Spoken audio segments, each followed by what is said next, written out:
साबिक वज़ीर आज़म इमरान खान की अदालती पेशी की जगह तब्दील कर दी गई। तोशाखाना केस की समाअत जुडिशल कॉम्प्लेक्स मुंतकिल कर दी गई और अब इनके खिलाफ तोशाखाना केस की समाअत F8 कचहरी में नहीं होगी। इमरान खान F8 कचहरी के बजाय जुडिशल कॉम्प्लेक्स G11 पेश होंगे। चीफ कमिश्नर ने इख्तियारात इस्तेमाल करके कचहरी से कमरा अदालत जुडिशल कॉम्प्लेक्स शिफ्ट कर दिया।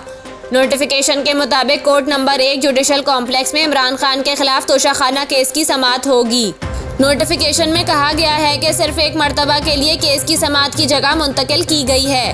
ख्याल रहे कि तहरीक इंसाफ के रहनुमा शिबली फराज ने F8 अदालतों को समाअत के लिए जुडिशल कॉम्प्लेक्स मुंतकिल करने का मुतालबा किया था।